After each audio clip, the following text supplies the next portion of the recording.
Olá, irmãos, graça e paz, Pastor Ney. Breve reflexão do dia para você. O Evangelho de João, capítulo de número 8, ele fala de uma passagem interessante. Ele fala de uma mulher que trouxeram até Jesus e acusavam ela de ter pego ela em adultério. E segundo a lei, ela precisava ser apedrejada. E eles começam a insistir isso com Jesus. E querendo arrancar uma resposta dele. E quando Jesus olha para eles, Jesus faz uma pergunta para eles. Quem não tiver pecado, que atire a primeira pedra.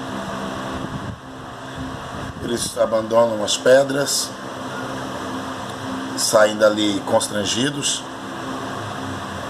Jesus chama a mulher, orienta ela, pergunta aonde estão os teus acusadores. E logo na sequência ele diz para ela: vá e não peques mais. Ou seja, não volte a cometer esse pecado. Sabe, irmãos, eu quero deixar para vocês hoje que tipo de igreja nós estamos sendo. A igreja das pedras ou a igreja de Jesus? A igreja de Jesus, ela segue as características do mestre. Ela fala contra o pecado, ela não concorda com o pecado. Ela orienta contra o pecado. Mas quando há alguém cai num erro, a gente precisa guardar as pedras. Por quê? Porque a igreja justiceira, ela quer matar. Ela quer matar alguém que cometeu um deslize na vida. Ela quer excluir, ela quer jogar fora, ela quer que a justiça seja feita.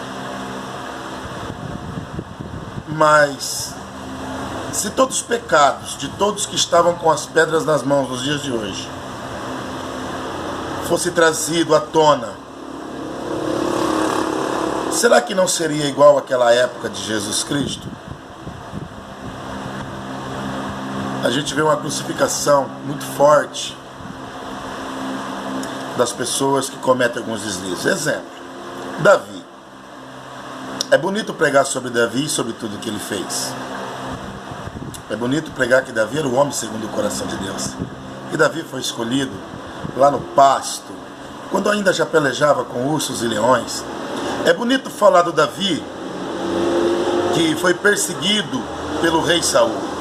É bonito falar do Davi, que esteve ali no campo, no vale, e ali com uma pedra, algumas pedras e uma funda, derrotou o gigante Golias. É bonito falar do Davi, que escreveu os Salmos, dentre eles o Salmo 23. Mas e o Davi, que colocou Urias na frente do campo de batalha para que ele fosse morto e não descobrisse o adultério que ele teve com sua esposa Betseba? E falar do Davi, que arruinou a vida de um homem, matou, desonrou. O Davi que poderia ter tudo na mão, mas escolheu uma mulher que não era dele.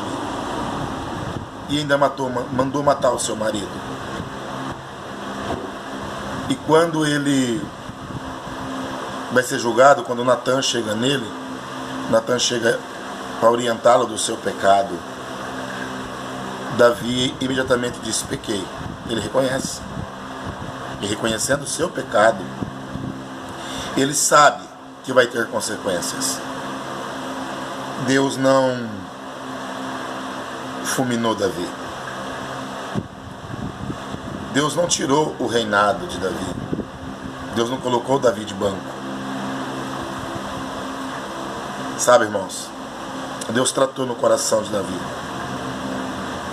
As consequências dos nossos atos, elas virão por si só. Porque tudo que o homem planta, ele colhe. Toda pessoa que planta amor, ela vai colher amor. Ainda que os dias maus existam, todas as pessoas que semeiam tempestade, elas vão colher tempestade. Não tem como você plantar uma coisa e colher outra. A igreja desse século é uma igreja que precisa acordar para a paternidade, para o amor e para o braço aberto. É preciso aprender que o meu irmão é passivo de erro, assim como Davi foi passivo de erro. É preciso aprender que nós temos que confrontar, sim, o pecado. Nós temos que sentar com a pessoa e dizer para ela o tanto que aquilo foi prejudicial para ela. Como se nós cairmos, alguém precisa vir guardar o nosso coração. Nós precisamos entender que essas pessoas precisam ser tratadas, curadas, para que elas também não se percam por causa do seu pecado. O nosso papel, o papel da igreja, não é concordar com o pecado, mas é amar o pecador. Por quê? Porque Jesus não concordou com o pecado da humanidade, mas ele amou o pecador. Ele foi para a cruz por causa do adúltero, ele foi para a cruz por causa do salteador, ele foi para a cruz pelo camarada que não respeitava as suas próprias regras divinas. E por ironia do destino, quem inaugura o paraíso é um ladrão arrependido.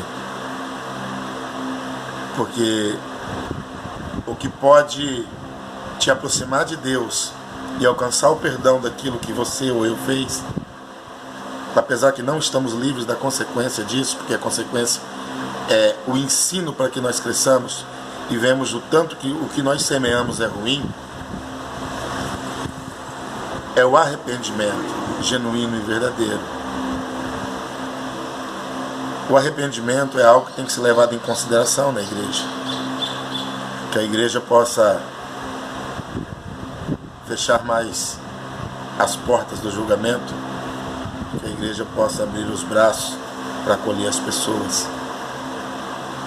Que a igreja não seja um lugar onde se exclui pessoas, mas que seja um lugar que trata de pessoas, porque o Senhor diz que a igreja é um grande hospital e não precisa de médico aqueles que estão são. Nós precisamos acordar nesse século e saber que nós não somos a igreja que segura as pedras. Nós somos a igreja que estende as mãos. Ainda que o pecado seja reprovado e sempre será reprovado por Deus, mas o pecador eternamente será amado por Ele. Trazemos sim para a presença, para a mesa, para a conversa, para o convívio. Trazemos sim para um momento de reflexão, para um tempo de reflexão, e alertando certamente da colheita. Mas as pedras, deixa para lá.